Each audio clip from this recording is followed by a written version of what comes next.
जी है चंद सांसें या नबी तशरीफ ले आओ कि रस्ता तक रही है आपका बीमार की चौखट। हिफाजत की जिम्मेदारी मेरी हो जाती है।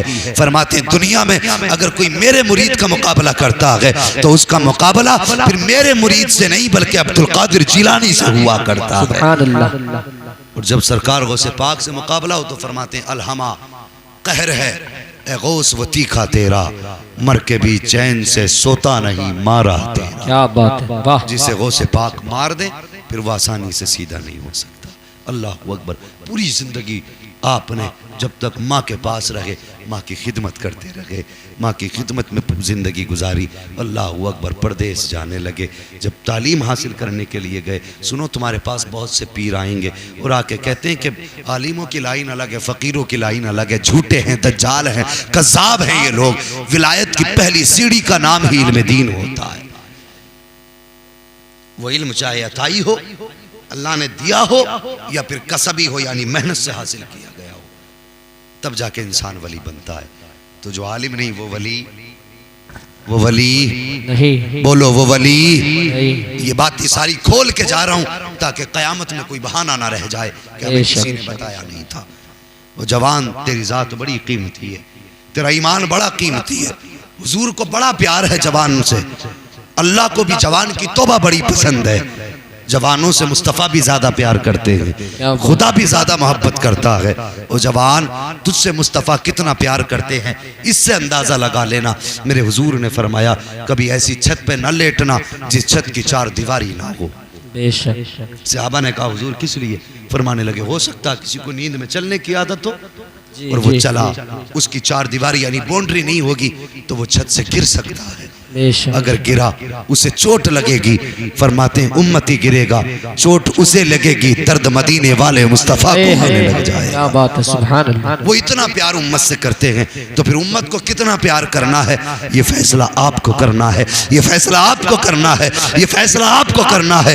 अपने नबी से कितना प्यार करना है, या तो अगर चाहते हो हुजूर कब्र में देख के मुस्कुरा दे तो दुनिया मुस्तफ़ा के नाम कर दो, और वो करो जिससे मुस्तफ़ा भी राजी हो, पैदा करने वाला खुदा भी राजी। सुभान अल्लाह, सुभान अल्लाह। बहुत या अय्युहल्लज़ीना आमनु उद्खुलू फिस्सिल्मि काफ़ा, ए ईमान वालो इस्लाम में पूरे पूरे दाखिल हो जाओ।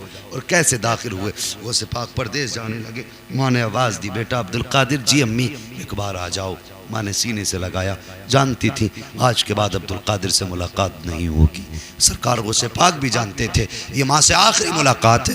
माँ ने बुलाया, सीने से लगाया। वो यार औलाद औलाद होती है, बेटा बेटा होता है माँ बाप के लिए। ये बात अलग है कि औलाद जवान हो जाए तो माँ बाप को ताने दे करके उन्हें जवानी में बूढ़ा कर दे। ये बात अलग है कि अगर औलाद शऊर की दहलीज पे कदम रख दे तो माँ बाप की औकात और हैसियत न जाने। वो जवान माँ बाप तेरी जन्नत भी हैं, माँ बाप तेरी दोज़ख भी हैं। अगर इनको नाराज कर लिया तो समझ लेना जहन्नम का टिकट कट गया है, अगर इनको राजी कर लिया तो समझ लेना जन्नत का परवाना मिल गया है।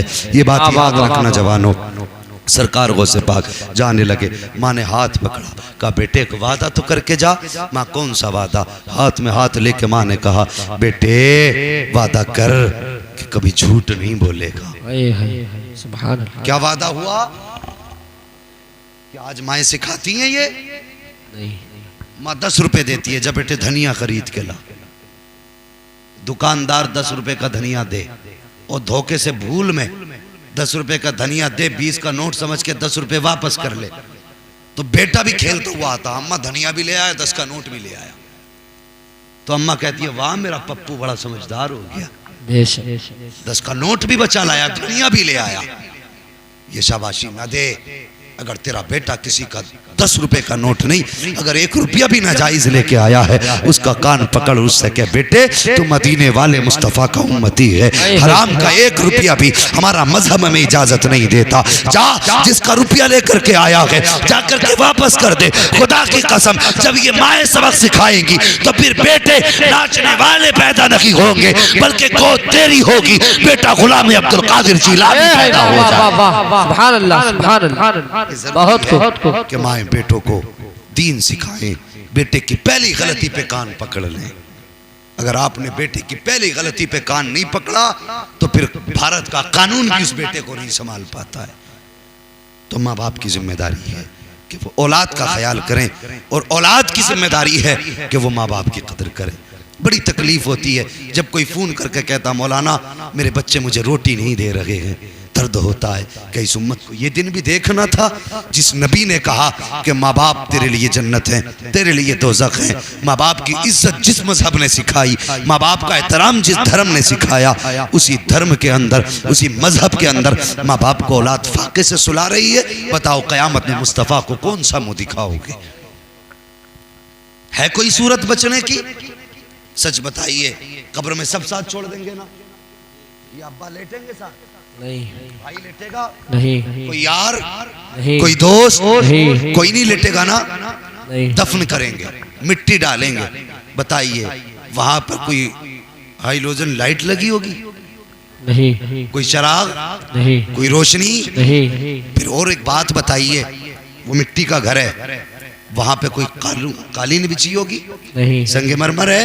नहीं। कोई सुराख बंद है? नहीं। कोई सुराख बंद नहीं। वो कीड़े मकोड़ों का घर है, बेशक। वहशत का घर है, अंधेरे का घर है। ये तो हमारा अकीदा है।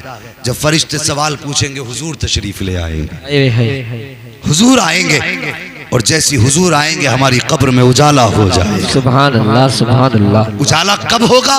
जब हुजूर आएंगे। अगर हुजूर कब्र में आए और हम माँ बाप को सता के गए हैं, माँ बाप को रुला के गए हैं, सच्ची बात बता, हुजूर ने चेहरा फेर लिया तो किसके दरवाजे पे जाओगे? बेशक। अगर कोई रास्ता हो तो मुझे भी बताना। तुमने अगर सोच रखा हो कि हुजूर नाराज भी होंगे तो इस चौखट से काम चला लेंगे, नहीं। हुजूर की जात तो वो जात है कि सबने सफ़े महशर में ललकार दिया हमको, ऐ बेकसों के आका अब तेरी दुहाई है। जब सब ठुकरा देंगे तब सीने से लगाने के लिए कोई और नहीं आएगा। ज़हरा का बाबा होगा, हसनैन का नाना होगा, तेरा मेरा आका होगा। जब वो आएंगे तब गुनाहगारों की हिम्मत बनेगी, लेकिन शर्त ये है चेहरा ऐसा बना ले कि मुस्तफा भी राजी हो जाए, खुद खुदा भी राजी हो। वाह वाह वाह वाह, सुभान अल्लाह, सुभान अल्लाह। बेशक। तुम ये जानना चाहते हो तुम्हारे माँ बाप तुमसे राजी हैं कि नाराज, तुम्हारा रब तुमसे राजी है कि नाराज, फरमाया सुबह उठ के बाप का चेहरा देख लो। अगर बाप राजी है तो समझ लेना पैदा करने वाला खुदा भी राजी है। वाह वाह वाह, सुभान अल्लाह, सुभान। कमेटी वालों किधर बैठे हो? जरा हाथ उठा के बताना किधर है कमेटी वाले? माशाअल्लाह, अल्लाह सलामत रखे, अल्लाह लंबी उम्र दे, आपकी नस्लें आबाद हों। लेकिन कमेटी वालों, सबसे पहले आप वादा करो कि माँ बाप की इज्जत करोगे, इंशाअल्लाह। बोलो इंशाअल्लाह। इंशाअल्लाह। उसके बाद आप जवानों वादा करो कि माँ बाप की इज्जत करें, इंशाअल्लाह। इंशाअल्लाह। बहन बेटियों को हया की तालीम देंगे, इंशाअल्लाह। इंशाअल्लाह कह दो। देखो करवट में कौन नहीं बोल रहा है? इंशाअल्लाह। नहीं, देख लो, अभी नहीं, हाथ नीचे कर भैया, देख लो कौन नहीं बोल रहा। जो नहीं बोल रहा नियत में खोट है, फिर एहतियात बरतना। अगर चाहते हो तुम्हारी बेटियों को इज्जत मिले तो दूसरों की बेटियों की इज्जत करो। बेशक। हम मुसलमान हैं, हम मुसलमान हैं, इतनी हया वाले कि पहले गैर मुस्लिम परदेश जाते थे तो अपनी बेटियां मुसलमानों के हवाले करके जाते थे।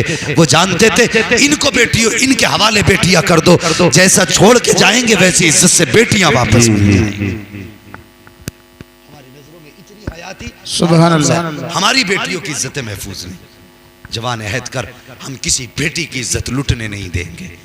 बोलो इंशाअल्लाह। सही बात। अगर बेटी इस कोने से उस कोने की रहने वाली है, अगर जवान इस कोने का है, अगर इज्जत उस बेटी की लुट रही है तो फिर जान की परवाह ना करना। और यार बेटी की आबरू पे जान गवा सकते हो तो गवा देना, ताकि दुनिया तुम्हें बेगैरत ना कह सके। आज शहीद कहेगी, मरने वाला कहेगी, लेकिन फख्र से कहेगी बेगैरती में नहीं मरा, बहन की आबरू बचाते हुए गैरतदार भाई का जनाजा जाना। इज्जत बचाने की कोशिश करो बहनों की, घरों के अंदर हया को लाजिम करो। और किसी की बेटी खबरदार इस मेले में नहीं जानी चाहिए, मेले में नहीं जानी चाहिए, ये तो तमाशा है। अगर बेटी बिना पर्दे के और ऐसी जगह जाए जहां पे इज्जतों का खतरा हो तो कदम निकलते ही अल्लाह के फरिश्ते उस पे लाना शुरू कर दिया करते। फिर गारंटी नहीं है अगर इन पे पेशियां पड़ने लगे तो घर तबाह हो जाएंगे, घर कोई बचाने वाला नहीं मिलेगा। तुम्हें क्या लगता है कि ये जो तुम चादरें औरतें बोल देती हैं फला मियां पे चद्दर चढ़ाऊंगी, उसका पतीला पकाऊंगी, शर्म नहीं आती? तू कनीज़े फातिमा है, चादर चढ़ाना तेरी जिम्मेदारी नहीं है। अगर तेरा काम बिगड़ा था तू तो हाथ उठा के कह देती या अल्लाह मेरा ये काम हो गया तो मैं तेरी बारगाह में 100 रकात नमाज नफल अदा करूंगी, मेरा ये काम हो गया तो कुरान के 5 पारे पढ़ूंगी, मेरा ये काम हो गया तेरे लिए 3 रोजे रखूंगी, तेरा तो ये काम था, रब को राजी करना तेरा काम था। तूने पतीला बोला, मजार पे गई, तू भी बेहया, मजार पे आने वाले भी कितने बेहया आते हैं, मैं सबकी बात नहीं करता, कितनी इज्जत के लुटेरे आते हैं। तू पतीला बनाने गई थी, बेगैरत की निकाहें पड़ी, तेरी इज्जत का जनाजा निकला। जब तू गई थी तो शराफत से गई थी, जब आई है तो रहमत लेके नहीं हजारों लानतें लेकर के घर में आई। अगर हया वाले भाई हो, नजरों में हया है तो खुदा के वास्ते बेटियों को ताकीद करो कि तुम्हारा काम तमाशों में जाने का नहीं, तुम्हारा काम घरों की इज्जत बचाने का। अगर आज नहीं रोकोगे आप तो गारंटी से कहता हूं कल ये बेटियां तुम्हारा मुंह काला करके भाग जाएंगी और तुम कोर्ट कचहरी के चक्कर काटोगे, जलील होगे, कहोगे मेरा कसूर नहीं, लड़के वालों का कसूर है, लड़के का कसूर है। मैं कहता हूं नहीं, जब भी ये हरकतें होती हैं लड़के का कसूर नहीं, सबसे पहले खता लड़की के माँ बाप की हुआ करती है। किसी को जिम्मेदार न ठहरा, अपनी बेटी की हिफाजत कर, बेटियों को हया के चादर में डाल दो, इनको मुस्तफ़ा जाने रहमत की बेटी की कनीज बना दो। खुदा की कसम फिर अगर कोई बेगैरत नजर उठा के भी देखेगा तो ये कह देंगे जा जा तू परे चला जा, हमें तेरी जरूरत नहीं है, हमें तो इश्क मदीने वाले मुस्तफ़ा से हो गया है। लेकिन जरूरत है बेटियों को कनीज़े फातिमा बनाए। करेंगे इंशाअल्लाह ये काम भी। हाँ, ये भी फरमाया गया, याद रखो, एक औरत 4 लोगों को जहन्नम में लेके जाएगी, एक औरत 4 लोगों को जहन्नम में लेके जाएगी, एक जहन्नमी औरत। कैसे? हुक्म होगा डालो इसे फरिश्तों दोज़ख में। ये बेहयाई के साथ घूमती थी, ये मेले तमाशों में डालती थी, इसने चेहरे को ना छुपाया, इसने बालों की नुमाइश की, डालो दोज़ख में। वो कहेगी मेरे मालिक मुझे जाने की, मैं चली जाऊंगी, लेकिन इसकी जिम्मेदार सिर्फ मैं नहीं हूं। कहा फिर कौन है? वो कहेगी सबसे पहले इसका जिम्मेदार मेरा बाप है, इसे बुलाया जाए। अगर इसने मुझे रोका होता तो आज मैं यहां ना खड़ी होती। बाप को बुलाया जाएगा, उसकी जगह पे करवट में खड़ा किया जाएगा, कहा आप डाल दो। वो कहेगी अभी और भी हैं।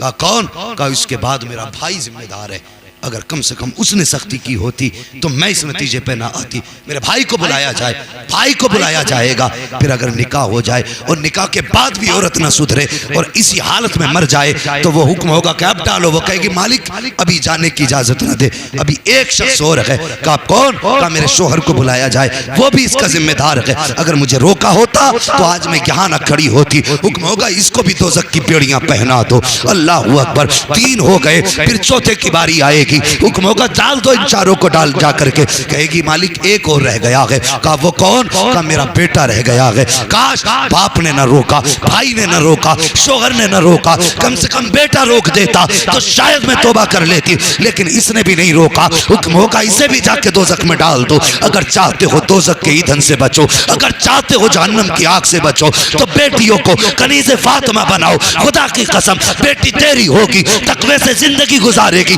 जनाजा गुस्सा उसका उठेगा। कोई कहेगा पठान की बेटी है, कोई कहेगा जिम्मेदार की बेटी है, लेकिन फरिश्ते कहेंगे लोगों ये तुम्हारी नजरों में पठान की बेटी है, लेकिन हमारी नजरों से देखो ये आज के वक्त की राबिया बसरिया का जनाजा जा रहा है। इसलिए जरूरी है बेटियों को पर्दे की तलकीन करें, इनको हया का सबक पढ़ाएं। और मेरी बेटियों तुमसे आखिरी बात कह के मैं बात खत्म कर लूं, तुम अपनी जिंदगी की परवरिश देखो। तुम्हें बाप ने किस प्यार से पाला, तुमसे कभी मजदूरी नहीं कराई, तुमसे कभी किसी के घर में बर्तन साफ ना कराए। तुम्हारी खातिर बाप ने कितने सूरज उतार दिए, लेकिन अपनी बेटी को मुआशरे में बेआबरू ना होने दिया। कभी अपनी बेटी को ऐसा लिबास ना पहनने दिया जिससे बदन कपड़ा फटने के बाद चमक जाता। और वो तू तेरे लिए लोगों के यहाँ दिनों रात मजदूरी करता रहा, लेकिन तेरी इज्जत की हिफाजत की। मेरी बेटी तुझ पे भी लाजिम है, जिस बाप ने तुझे इस दर्द से पाला, इस प्यार से पाला, तेरी भी जिम्मेदारी बनती है तुझे खुदा का वास्ता कदम सोच समझ के उठाना। तेरा एक गलत कदम तेरे बाप को मुआशरे में जलील कर देगा, तेरे भाई को किसी के सामने बोलने का लायक नहीं छोड़ेगा, तेरे खानदान की इज्जत का जनाजा निकाल देगा। तू सिर्फ एक बेटी नहीं है, किसी के घर की बहू नहीं है, बल्कि सुन तू बाप की आबरू भी है, भाई की इज्जत भी है, खानदान का वकार भी तू है, गांव की लाज भी तू है। अगर तेरा कदम बहक गया तो सिर्फ तू बदनाम नहीं होगी, भाई बदनाम हो जाएगा, बाप रुसवा हो जाएगा, खानदान बदनाम हो जाएगा, गांव की बदनामी होगी। तुझे खुदा का वास्ता हर कदम सोच के उठाना, और ये सोच के उठाना मालिक दुनिया में भले फाके से गुजारा हो जाए बर्दाश्त है, लेकिन क़यामत के दिन सैयदा फातिमा के सामने शर्मिंदा होने से बचा ले। ये तेरी भी जिम्मेदारी है। अपने बाप की इज्जत की हिफाजत कर, भाई की इज्जत की हिफाजत कर। बड़ी मेहनत से एक बाप बेटी को पालता है, लेकिन अगर वही बेटी बाप का मुंह काला करके चली जाए तो फिर सोचो उस बाप के जिगर पे क्या गुजरती होगी। बेटियों माँ बाप की इज्जत करो, खानदान की इज्जत का ख्याल रखो। मेरे बेटो तुम भी नजरों को नीचे रखा करो, हया का दामन थाम लो। अगर चाहते हो मरने के बाद हुजूर का दीदार नसीब हो तो अपनी नजरों को बेहयाई से बचाओ। फरमाया गया जो शख्स बेगैरती के साथ किसी भी गैर महरम के चेहरे को देखेगा, अल्लाह क़यामत के दिन उसको अपना दीदार अता नहीं फरमाएगा। अगर चाहते हो अल्लाह के दीदार से महरूम ना हो तो फिर नजरों की हिफाजत करो। करेंगे इंशाअल्लाह, बोलो इंशाअल्लाह। हाँ, ये तमाशे बंद कर दो भाई। मुझे खुशी होगी अगर तुम्हारे गांव में कोई इंग्लिश मीडियम कॉलेज तैयार हो। मुझे खुशी होगी अगर तुम्हारी बस्ती के अंदर जो पैसा मेले तमाशों में लगाते हो, इससे कोई आलीशान इदारा तामीर करो जिसमें आपके बच्चे पढ़ें, आपके बच्चे आला डिग्री हासिल करें, आपके बच्चे कुरान के कारी बने, दीन के आलिम बने। हर घर में एक कारी कुरान होगा। खुदा की कसम अगर उसके घर का कोई भी जाएगा, तेरी कब्र पे कोई कुरान पढ़ने वाला आए ना आए, तेरा बेटा तेरा भाई कुरान पढ़ना शुरू कर देगा। कुछ आखिरत की भी तैयारी करें। फरमाया गया या अय्युहल्लज़ीना आमनु दुखुलू फिस्सिल्मि काफ़ा, ईमान वालों पूरे पूरे इस्लाम में दाखिल हो जाओ। इस्लाम में दाखिल होने का मतलब यह है तो रंगी छोड़ दे, एक रंग हो जा, सरासर मोम हो जा या फिर सरासर संग हो जा। तुमने सुना होगा धोबी का कुत्ता ना घर का ना घाट का। याद रखिए यकदरगीर मोहकम कीर, एक चौखट को पकड़ लो, या तो मुस्तफ़ा की चौखट पकड़ लो या फिर जाके शैतान के कदमों से लिपट जाओ। याद रखो शैतान से लिपटोगे दोज़ख ठिकाना मिलेगा, मदीने वाले मुस्तफ़ा के कदमों से लिपटोगे जन्नत में खजाना मिल जाए। मौला करीब मेरी कौम के जवानों को हिदायत नसीब फरमाए और इस बस्ती पे अपना फजल ख़ास फरमाए। एक ज़माने से ये तमाशे होते चले आ रहे हैं, अब बंद करो भाई। अब दुनिया तरक्की कर गई है, अब दुनिया पढ़ चुकी है, अब हम भी पढ़ चुके हैं, आपके पास भी नॉलेज है। मुझे बताइए ये कहाँ तक दुरुस्त हो सकता है? किसी भी अल्लाह वाले के मज़ार पर वो पूरी ज़िंदगी अल्लाह अल्लाह करते चले गए, तभी तो मज़ार बना। पूरी ज़िंदगी कुरान पढ़ते चले गए, तभी तो मज़ार बना। मुझे बता कोई अल्लाह वाला ऐसा गुजरा है जो गले में ढोल लटका के मरा हो? जो पूरी जिंदगी कौम को अल्लाह से मिलाते रहे हों और उनके मज़ारों पे तमाशे होंगे तो क्या उस अल्लाह वाले को जलाल नहीं आता होगा? अगर अल्लाह इजाजत दे तो ऐसा थपड़े आएगा वो अल्लाह वाला निकल के कि भूल जाओगे मज़ार के चक्कर लगाना भी। ये उर्स नहीं, ये चिढ़ा रहे हैं अल्लाह वालों को, गुस्सा दिला रहे हैं। रोक के दिखाओ, हम ढोलक तुम्हारे मज़ार पे बजा के दिखाएंगे। धरो, ये अल्लाह वाले हैं जिनकी निस्बतें काम आएंगी क़यामत में। अगर ये रूठ गए तो कोई हाथ पकड़ने वाला नहीं होगा। अगर उर्स करना है तो कुरान खानियाँ करो, लंगर करो, गरीबों को खिलाओ, उनके नाम पे यतीमों के पेट भरो, कमज़ोरों को तुम पैसे लुटाओ, उनके नाम पे दो। खुदा की कसम फिर देखना अल्लाह कितनी बरकतें अता फरमाता है। करेंगे इंशाअल्लाह ये काम, बचेंगे शैतानी कामों से। बस जो हुए गलत उनको माफ़ फरमाए रब्बे कायनात। ज़िंदगी ने दिया साथ तो फिर होगी मुलाकात, चमन रहा फूल खिलेंगे, ज़िंदगी रही फिर मिलेंगे। मुसाफिर हैं हम भी, मुसाफिर हो तुम भी, किसी मोड़ पर फिर मुलाकात होगी। फ़कीरान आए सदा कर चले, सदा खुश रहो, ये दुआ कर चले। मौला करीम जो दूर दराज से चल चल के आए हैं, अल्लाह सब के आने को अपनी बारगाह में कबूल फरमाए, और हर आने वाले को हर कदम के बदले में मौला उसकी मसाफत जन्नत के करीब फरमा दे। यकीन जानिए ये बगदाद वाले की महफिल है, यहाँ आने वाले कभी खाली हाथ नहीं जाया करते हैं, लेकिन शर्त है उनके मंगते बन के बैठिए, उनके भिखारी बन के बैठिए। आज खैरात मानो बगदाद वाले की, आज भीख मांगो बगदाद वाले के सदक़े में। खुदा की कसम ईमान कहता है मेरा, घर बाद में जाओगे बगदाद वाले की खैरात पहले आ जाए। बस मौला करीम हम सब की हाज़िरी कबूल फरमाए और सबको मौला करीम सच्चा पक्का कादरी बनाए। कादरी कर, कादरी रख, कादरियों में उठा, कदर अब्दुल कादिर कुदरत नुमा के वास्ते कलमा शरीफ पढ़ लीजिए, ला इलाहा इल्लल्लाहु मुहम्मदुर रसूलुल्लाह व मा अलैना इल्लल बलाग। ये मुस्तफ़ा की इस शहजादे की अंजुमन की कमेटी जिंदाबाद, ये आने वाले आशिक पाइंदाबाद, और ये बस्ती ताबिंदाबाद। व मा अलैना इल्लल बलाग। अस्सलामु अलैकुम व रहमतुल्लाहि व बरकातहू।